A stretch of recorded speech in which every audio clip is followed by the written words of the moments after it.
Bem, agora eu vou conversar com o educador físico e professor universitário Évito Correia sobre justamente esta necessidade de atividade física, principalmente nesse momento que estamos passando. Oi, Évito, tudo bem com você? Tudo bem, Mauro? Prazer imenso estar aqui com você. Boa noite a todos. Que bom. À Évito, disposição para esclarecimentos. quais são as tendências do fitness para este ano que ainda temos uma pandemia? Então, nós sabemos hoje que as atividades físicas em geral, né, não existe mais contestação nenhuma, né, pelos profissionais de saúde nem por pesquisadores da área, da importância do exercício na promoção, na prevenção de doenças, na promoção da saúde. E com o advento agora da pandemia se tornou cada vez mais evidente, né? E cada vez mais pesquisas vão surgindo mostrando a eficácia do exercício, da atividade física como comportamento fundamental para o tratamento não farmacológico de diversas doenças, né? Inclusive as doenças provocadas por vírus, por bactérias, as doenças contagiosas, Aumenta a infecciosas. imunidade do jeito, não é isso? Isso, exatamente. Um dos benefícios é aumentar a eficiência do sistema imune.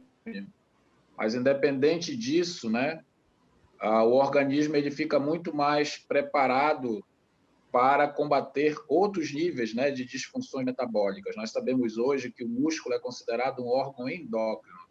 O que isso quer dizer? Que ele produz substâncias que atuam levando informações e provocando reações bioquímicas salutares em todo o nosso organismo.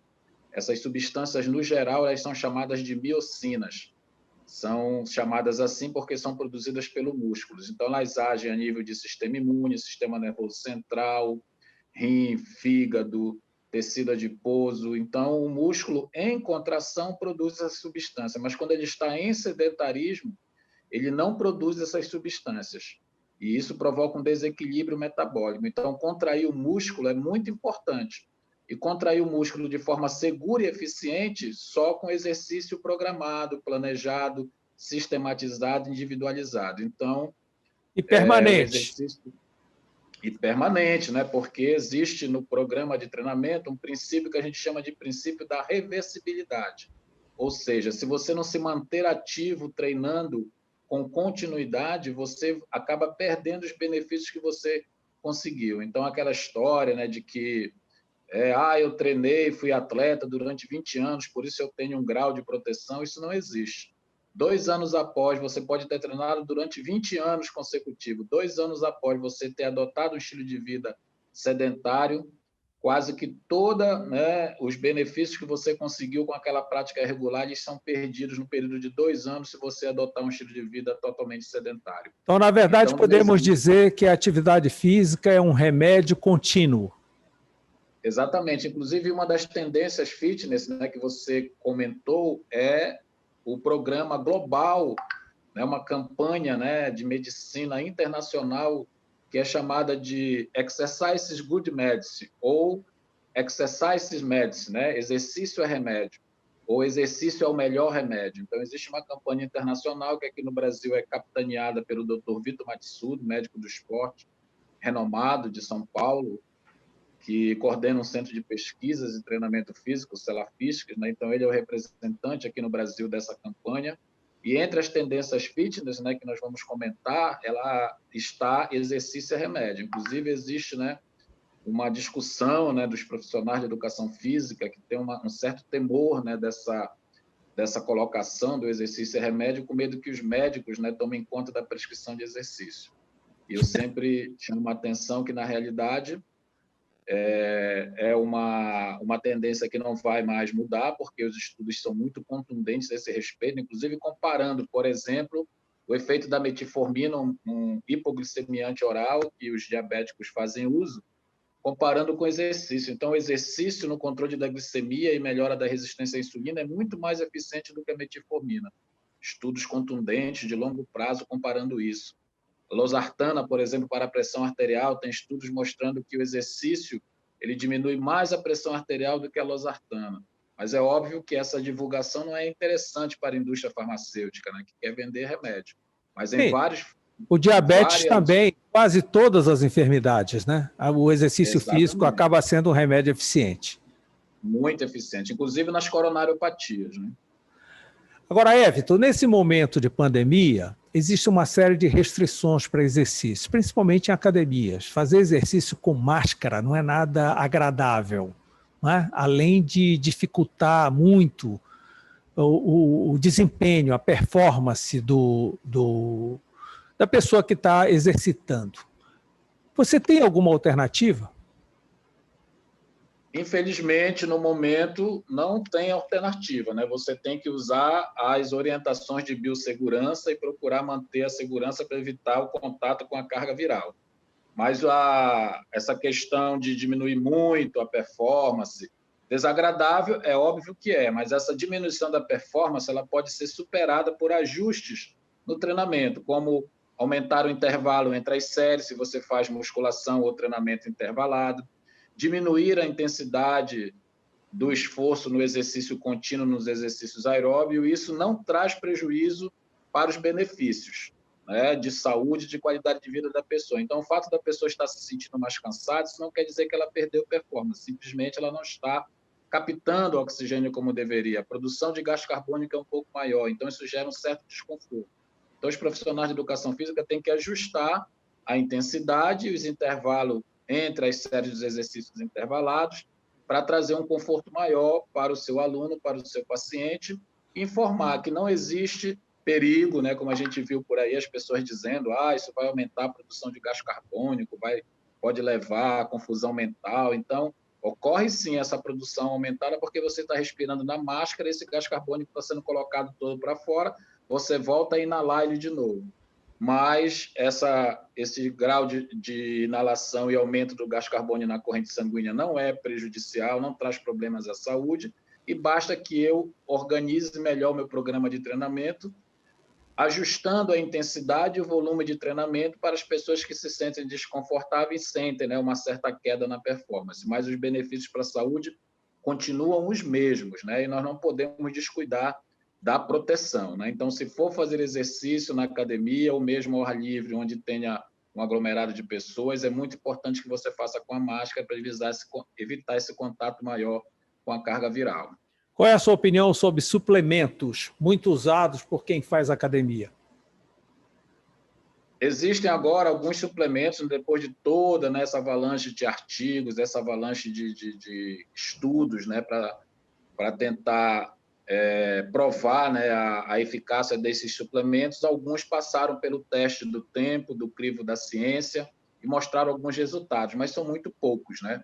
A maioria deles são os suplementos de proteína, já que você precisa atingir, né, um grau de consumo de proteína, que é em torno de 2 gramas por quilo de peso corporal, quando você pratica exercício com o objetivo de aumentar a massa muscular ou mesmo manter essa massa muscular, é necessário que você atinja próximo disso, 1,5, 1,8 até 2 gramas por quilo de peso corporal, para que haja restabelecimento não só da massa muscular, mas de toda a estrutura locomotora envolvida no processo de treinamento e até as estruturas cardiovasculares. Porque tudo no nosso corpo é proteína, todos os nossos órgãos, todos os nossos tecidos, e eu preciso ter essa quantidade de proteína para fazer o refazimento, a ressíntese, né, a recuperação desses tecidos que são catabolizados mediante os estímulos do exercício. Então, os suplementos à base de proteínas, eles trazem, né, benefícios para a performance, mas devem ser utilizados juntamente com a alimentação saudável. Um suplemento sem uma alimentação bem estruturada não vai ter o efeito esperado. Então, sempre... Pois não. Ainda há pouco eu entrevistei um urologista e ele alertou que a proteína à base de soja afeta a testosterona nos homens. E a maioria desses suplementos são à base de soja, né? Não, muito pelo contrário. Só é a base de soja aqueles suplementos especiais para vegetarianos que não querem consumir, né, ou por uma ideologia, uma filosofia, não consomem, né, nada derivado do animal, né, então eles preferem utilizar a soja, mas a grande maioria não é a base de soja, só aqueles especiais. A grande maioria é a base de whey protein, proteína do soro do leite, que é a mais utilizada e a mais eficiente. né? Então, poucos são à base de soja, só se você realmente solicitar que seja à base de soja. E essa quantidade, né, para ela chegar a afetar a testosterona, a gente sabe que isso pode ocorrer porque a soja ela pode ser metabolizada no organismo e gerar estrogênio, então isso pode influenciar no balanço hormonal. A dose tem que ser muito elevada, então não é dose, por isso que a gente diz, né? O que é você vai numa nutricionista e você tem que consumir 2 gramas de proteína por quilo de peso corporal. Na sua alimentação normal, você consome, por exemplo, 1,5. Falta 5 gramas para você atingir a quantidade ideal de proteínas diariamente. Aí a nutricionista inclui o suplemento para complementar a alimentação. Então, ela não vai tomar doses excessivas. Então, esses efeitos que a gente vê aí ocorrerem são pessoas que fazem uso de suplementação sem orientação nutricional. Então, eles tomam doses muito elevadas de suplementação e, se for à base de soja, pode levar com doses elevadas a essa alteração no sistema hormonal, trazendo algum prejuízo para a produção e absorção da testosterona, porque todos são hormônios derivados, né, de substâncias semelhantes que competem pelo mesmo receptor. Então, se eu tenho uma carga muito grande desses hormônios, eu acabo impedindo a ação dos receptores, porque ele toma conta dos receptores. O hormônio só age na célula através do seu receptor. E se esse receptor estiver ocupado por substâncias semelhantes, esse hormônio perde, né, a sua eficiência. Então, se eu tiver cargas muito elevadas de determinados hormônios, provoca um desbalanço, mas isso só ocorre com suplementação excessiva, né? Suplementação normal, junto com a alimentação, isso não vai ocorrer. Então, mais uma vez, a orientação é fundamental, né? O que é que você me diz da relação mente-corpo? Então, isso hoje, né, é mais do que comprovado, né, em Harvard, né, existe uma divisão na Universidade de Harvard, no curso de medicina, nas pesquisas de medicina, que eles chamam de medicina mente-corpo, né? Hoje existe toda uma pesquisa fundamentada, né? Um grande estudioso dessa área, ele foi, inclusive, muito tempo discriminado, né? Porque ele começou a pesquisar meditação, relaxamento, mindfulness, mente atenta, né? E quando ele pesquisava isso, as pessoas não acreditavam. Então, ele passou muito tempo isolado. Hoje, né, ele é extremamente consagrado porque mostrou através de pesquisas com o advento, né, dos aparelhos que podem medir o funcionamento cerebral em vivo, né, com capacetes de pósitro, com ressonância magnética funcional. Hoje é possível mostrar que o controle mental afeta diretamente a tua fisiologia geral. E o contrário é verdadeiro. A tua fisiologia geral também pode afetar o teu pensamento, a maneira como você trabalha essas emoções, a maneira como a tua energia pode ser efetiva ou negativa na tua saúde, na tua qualidade de vida, na tua disposição para a vida. Então, hoje, né, esses estudos estão cada vez mais contundentes com o advento, né, da neurociência, que conseguiu mostrar agora inequivocamente, né, que ações mentais são capazes de produzir efeitos incontestáveis no organismo. Aqui mesmo no SUS nós temos várias pesquisas com meditação, com aplicação de passe, com oração. Inclusive, a última recomendação da Sociedade Brasileira de Cardiologia, se você for lá na última recomendação, você vai ver lá.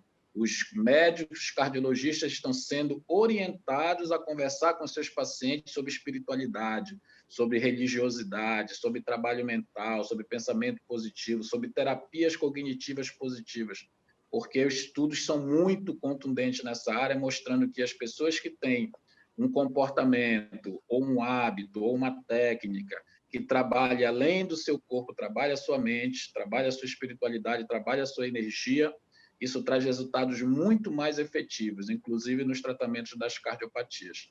Inclusive, né, hoje existem já terapias alternativas, como as barras de acesso, como relaxamento, meditação, né? Inclusive, eu estou lançando agora, né, um programa de treinamento junto com a empresa Eu Mais Zen, que é uma empresa que trabalha nessa linha, unindo terapias energéticas aos programas de treinamento físico para melhorar a qualidade de vida nos dois sentidos, com programas que melhoram a tua relação emocional, a tua relação energética, a tua maneira de ver a vida, a tua maneira de pensar, junto com o exercício. Então, eu estou com mais de 30 anos, né, como pesquisador, como treinador, como professor, e hoje eu tenho a plena certeza que, para a gente realmente atingir uma saúde, uma qualidade de vida adequada, eu tenho que trabalhar como Hipócrates já falava, como Platão falava, como Sócrates falava, né?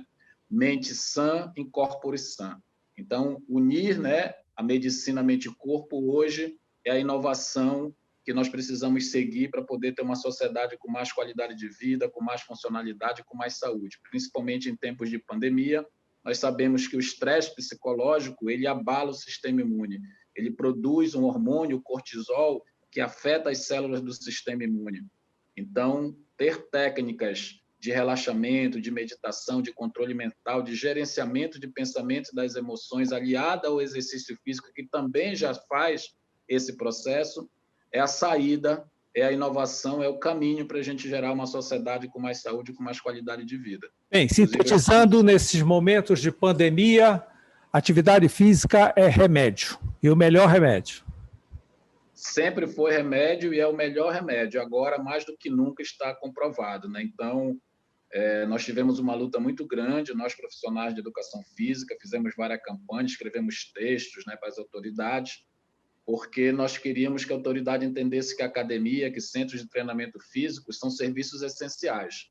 Hoje mesmo eu estava dando aula na universidade, estava comentando sobre isso. Ninguém cogita fechar um hospital, ninguém cogita fechar uma farmácia, mas cogitaram fechar as academias. Se eu entendo que exercício é remédio e que é um dos melhores remédios, como é que eu penso em fechar a academia?